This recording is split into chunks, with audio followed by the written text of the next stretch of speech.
साथियों नमस्कार, मैं हूं नीरज पटेल और आप देख रहे हैं नेशनल जनमत। गुलामी की मानसिकता में जी रहे दलितों पिछड़ों को गुलामी से उबारने के लिए क्रांति ज्योति ज्योतिबा फूले ने गुलामगिरी जैसी किताब लिखी।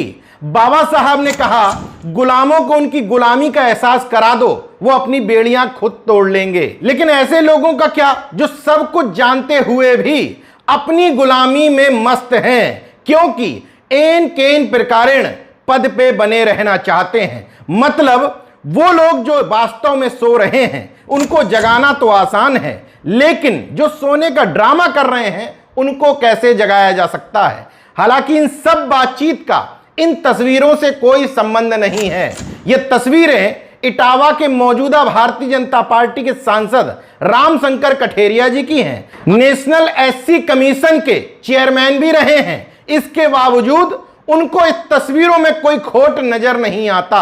सोशल मीडिया पर इन तस्वीरों के शेयर होने के बाद तमाम लोगों ने कहा कि इससे वो अपमानित महसूस कर रहे हैं। एक फेसबुक यूजर रविंद्र सिंह ने लिखा, यह हिंदू धर्म में दलितों की औकात, चाहे वह सांसद बन जाए चाहे विधायक, डीएमएसपी रहेंगे अछूत के अछूत।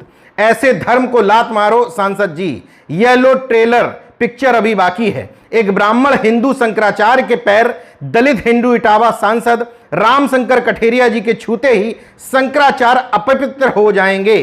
कितने शर्म की बात है, एक सांसद होते हुए जमीन पर बैठे हैं। बाबा साहब ने क्यों इन दलितों को राजनीति में आरक्षण दिया, इस समाज को गुलाम ही बना रहने देते। हालांकि इस पोस्ट को शेयर करते हुए सांसद महोदय ने अपनी सफाई में लिखा, मेरे यहां नगरिया सरावा इटावा में 15 से 22 मई 2022 तक श्रीमद् भागवत कथा का आयोजन किया गया था, जिसमें वृंदावन के डॉक्टर श्याम सुंदर पारासर जी कथावाचक थे। 16 मार्च 2022 को पुरी शंकराचार्य जी परम पूज्य निश्चलानंद सरस्वती जी को सादर आमंत्रित करने गया था। उस दौरान 1 घंटे में उनके सानिध्य में रहा, उनका आशीर्वाद प्राप्त किया। जो मीडिया में दिखाया जा रहा है ऐसी कोई भी घटना नहीं हुई। यह पूरी तरह असत्य है, इसकी मैं घोर निंदा करता हूं और ऐसे लोगों पर कठोर कार्रवाई की मांग करता हूं जो यह सब गलत दिखा रहे हैं। मैं यहां पर सांसद रामशंकर कठेरिया जी की एक बात से सहमत हूं, ये तमाम तस्वीरें उनको अपमानित लगेंगी जिनको गुलामी का एहसास होगा, जिनको ये लगता है कि इन तस्वीरों को जितना वायरल किया जाएगा उनके नंबर उतने ही भारतीय जनता पार्टी में बढ़ेंगे कि मैं आपकी विचारधारा का अक्षरशः गुलाम हूं। हालांकि खंडन में सांसद जी ने यह भी कहा कि ये तस्वीरें 4 महीने पुरानी हैं और मेरे पैर छूने से इनकार नहीं किया शंकराचार्य जी ने। तो 4 महीने पुरानी तस्वीरें हो जाने से कोई फर्क नहीं पड़ता।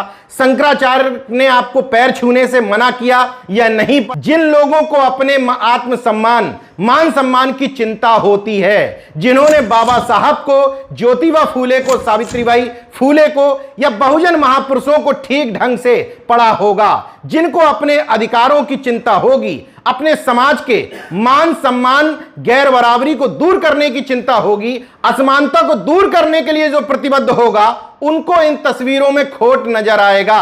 रामशंकर कठेरिया जैसे लोगों को इन तस्वीरों पर कोई खोट नजर नहीं आएगा।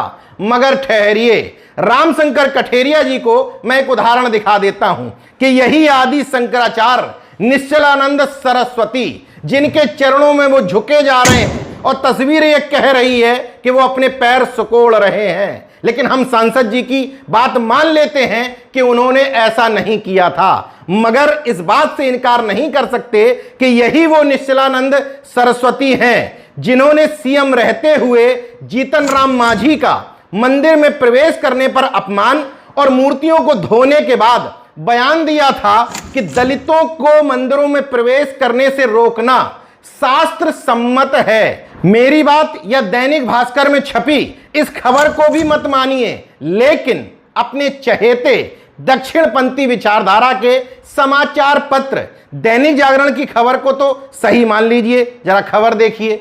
खबर में स्पष्ट लिखा है, पुरी पीठ के शंकराचार्य निश्चलानंद सरस्वती ने कहा है कि दलितों का मंदिर में प्रवेश निषिद्ध है, यह शास्त्र सम्मत नहीं है। उन्होंने यह भी कहा कि सत्य सनातन आर्य देवताओं के साथ हिंदू मंदिरों में साईं की प्रतिमा नहीं रखी जा सकती। हमारे जो देवता हैं वे ही मंदिरों में स्थापित हो सकते हैं। उस समय साईं का विरोध इसलिए कर रहे थे क्योंकि आधा मार्केट साईं कब्जाए जा रहे थे और साईं भक्तों को हर शहर में मालदार माना जाता है। इसलिए धंधे पर चोट लगती देख उन्होंने सीधे सीधे साईं के विरोध में उतर आए थे। हालांकि कुछ लोगों को गुलामी का एहसास हो जाता है। जीतन राम मांझी मुख्यमंत्री रहते हुए जब मंदिर में प्रवेश किए तो उनके साथ दलित के नाते दुर्व्यवहार किया गया। इसके बाद वो बयान देते हैं कुछ सालों बाद कि राम का कोई अस्तित्व ही नहीं था। तुलसीदास ने एक काल्पनिक काव्य शास्त्र लिखा है और उसके आधार पर, कल्पनाओं के आधार पर कुछ चरित्र गढ़ दिए हैं। इस पूरे घटनाक्रम में मुझे एक पोस्ट देख करके बड़ी हैरत हुई। अखिलेश यादव जी ने भी इस पोस्ट को शेयर किया। पूछना चाहता हूं अखिलेश यादव जी से कि आपने किस मुंह से इन तस्वीरों को शेयर किया था। जरा रामशंकर कठेरिया जी का चरणों में झुकने का अंदाज देखिए और अब आपका शंकराचार्य स्वामी स्वरूपानंद के चरणों में झुकने का अंदाज देखिए। इन दोनों तस्वीरों में क्या फर्क है, क्या अंतर है? जबकि ये शंकराचार्य महोदय कई मौके पर स्त्री विरोधी और आरक्षण विरोधी बयान भी दे चुके हैं। तो माननीय अखिलेश जी, आपकी पार्टी तो समाजवाद की बात करती है, आपके यहां हिंदुत्व के नाम पर ना अंक बढ़ते हैं ना वोट मिलते हैं। हालांकि आपको गलतफहमी जरूर हो सकती है, आपके मूल एजेंडे में समाजवाद होना चाहिए था। तमाम तस्वीरों में माथा रंगाए हुए और तमाम बयानों में यह कहते हुए भी आप देखे जा सकते हैं कि धर्म और आस्था में तर्क नहीं चल सकता। इस लिहाज से देखें तो आप इस पोस्ट को शेयर करने का नैतिक अधिकार खो चुके हैं। रामशंकर कठेरिया तो ये कह सकते हैं कि इसी तरह की तस्वीरों के माध्यम से इसी तथाकथित हिंदुत्ववादी विचारधारा या सवर्ण वर्चस्व की गुलामी के आधार पर वो लगातार पद पर बने हुए हैं। लेकिन आपके साथ तो ऐसा भी नहीं है। फिर आप कौन सा मानसिक दिवालियापन ओढ़े हुए हैं, ये भी आपको इस पोस्ट के साथ जरूर बताना चाहिए था। खैर, इस तरह की तस्वीरें या इस तरह की खबर सामने आती हैं कि दलितों को मंदिर प्रवेश करने से भगा दिया गया, या इस तरह की खबरें आती हैं गुजरात विधानसभा में बाकायदा सवाल का जवाब देते हुए बताया गया था कि गुजरात में 16 मंदिर ऐसे हैं जहां दलितों का प्रवेश नहीं होने दिया जाता। भले ही ये खबर कुछ साल पहले की है, लेकिन इस तरह की खबर सामने आती हैं। उनमें मुझे धर्म रक्षकों से, धर्म के ठेकेदारों से कोई दिक्कत नहीं है। उनके धर्म में, धर्मशास्त्रों में जो लिखा है वो उसका पालन करवा रहे हैं। मगर जाति व्यवस्था, वर्ण व्यवस्था के कारण असमानता झेल रहे लोगों को क्या डॉक्टर ने सलाह दी है कि जबरन मंदिरों में घुसने की कोशिश करो? रामशंकर कठेरिया जैसे लोगों को, अखिलेश यादव जैसे लोगों को किसी ने मजबूरी में कहा कि तुम आकर के हमारे यहां इस तरीके से अपमानित हो? मगर गलती इन लोगों की कतई नहीं है। कोई आपको घर से खींच करके नहीं ले जाता है कि आइए और हमारे यहां अपमानित होइए।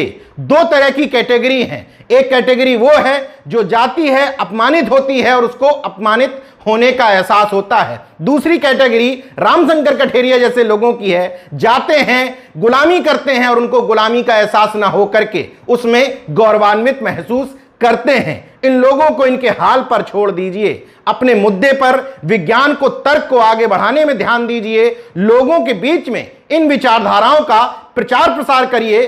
सामाजिक गैरबराबरी, असमानता के खिलाफ लोगों के बीच में जाकर के काम करिए। महज मनुवाद, ब्राह्मणवाद, आरएसएस, बीजेपी को हर बात के लिए जिम्मेदार ठहराने से काम नहीं चलेगा।